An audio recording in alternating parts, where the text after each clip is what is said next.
की घटना को लेके उस पे आपका क्या स्टैंड है? मैंने बोल दिया, हमारे पत्रकार साथी ने पूछा था। ममता बनर्जी जी खुद महिला हैं और एक महिला का दुख दर्द वो समझती हैं। उन्होंने कार्रवाई की है और जो उनकी डिमांड्स थी सीबीआई या अन्य संस्था से जांच कराने का, वो भी फैसला सरकार ने लिया है। लेकिन इसके साथ साथ भारतीय जनता पार्टी के लोगों को राजनीति नहीं करनी चाहिए।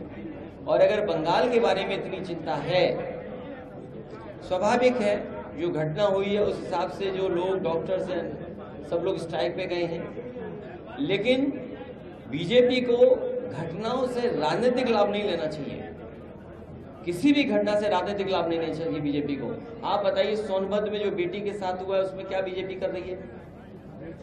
या लखनऊ में एक दलित मां ने आत्मदाह कर लिया था मुख्यमंत्री ऑफिस में, मुख्यमंत्री कार्यालय में। सोचिए आप, कभी आप कल्पना कर सकते हैं? और फिर झूठा फंसाना। अगर आप पत्रकार हो, आपने तो खुद फेस किया है, आप सच्चाई से न्यूज चला देते थे, आप पे मुकदमा हुआ है। एक आध पत्रकार शायद यहाँ भी जेल गया था, बगल के जिले के जेल गए थे, नहीं बगल के जेल के गए थे और इसी जेल में रहे थे, आजमगढ़ की जेल में, याद होगा आपको। तो ऐसी भी सूचना है। ये कहा कि सारी प्रक्रिया 3 महीने के अंदर पूरी करके नए तरीके से काम करें, तो क्या आप इसके अगेंस्ट जाएंगे या इसके का? मुझे उम्मीद है जो बच्चों की मांग है उनके साथ नाइंसाफी नहीं होगी, उनको हक मिलेगा। जो उनकी आरक्षण की लड़ाई थी, जो भेदभाव का सूची बनाई थी सरकार ने, हमें उम्मीद है कि उन बच्चों को न्याय मिलेगा। उन बच्चों ने बहुत लंबा संघर्ष किया है। शायद इतना बड़ा आंदोलन, इतने लंबे समय तक आंदोलन किसी ने नहीं किया होगा जितना 69,000 वाले शिक्षक भर्ती वालों ने किया है। उन्हें कहाँ नहीं परेशान होना पड़ा। त्योहार रहे होंगे तो वो लखनऊ में धरने पे बैठे थे। कई त्योहारों पे उन्हें अपमानित करने का काम किया गया। मुख्यमंत्री आवास गए अपनी बात को कहने के लिए, उन्हें अपमानित होना पड़ा। मंत्रियों के यहाँ गए, वहां अपमानित होना पड़ा।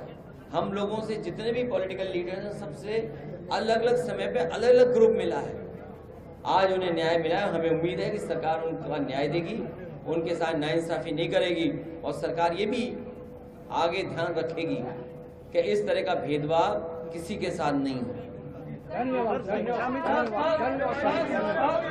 मैंने उसमें कहा है कि किसी भी तरह का संविधान से दिया हुआ आरक्षण में छेड़खानी स्वीकार नहीं कर सकते।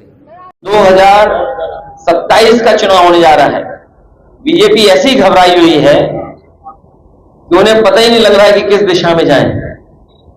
और इन परिणामों के आने के बाद समाजवादी लोग जितना जनता के बीच में रहेंगे, उतना ही जनता का समर्थन आने वाले समय में मिलेगा।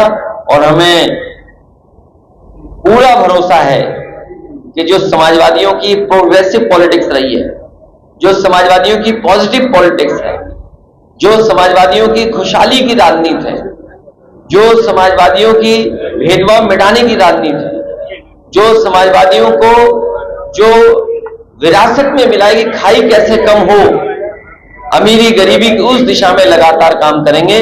और पूर्वांचल की जनता पहले जैसा आशीर्वाद फिर देगी समाजवादियों को।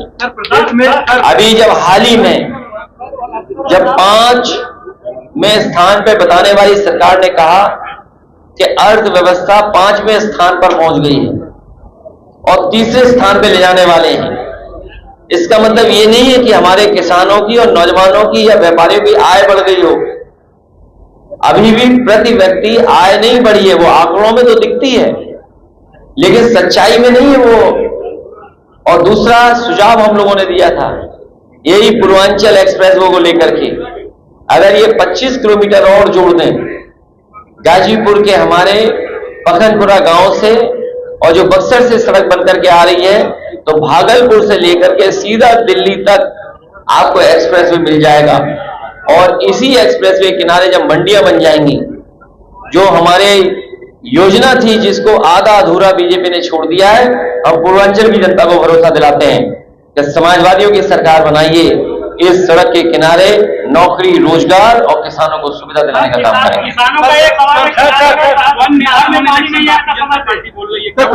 आपको तो समझ लेना चाहिए, जो लोग कह रहे हैं 1 नेशन 1 इलेक्शन, कई प्रदेशों का चुनाव नहीं करा पा रहे। और आप सच्चाई पता करना, उत्तर प्रदेश की सरकार, मुख्यमंत्री तो तैयार थे अभी से चुनाव में जाने के लिए, चुनाव ही नहीं घोषित हुआ।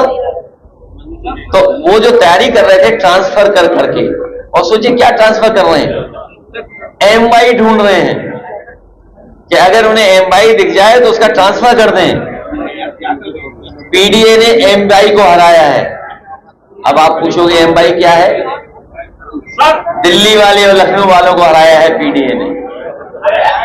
और सोचिए आप, बगल में प्रधानमंत्री जी का क्षेत्र है बनारस, गंगा एक्सप्रेसवे चल रहा है, मेरठ से प्रयागराज चला जा रहा है। और ये जो हमारा नोएडा से आगरा लखनऊ एक्सप्रेसवे से पूर्वांचल एक्सप्रेसवे चल रहा है, वो गाजीपुर होकर के बिहार चला जा रहा है। लेकिन अभी तक प्रधानमंत्री का क्षेत्र नहीं जुड़ा। बताइए आप, तो आप खुद समझ सकते हो कि उनके अंदर भी तालमेल ठीक नहीं चल रहा है।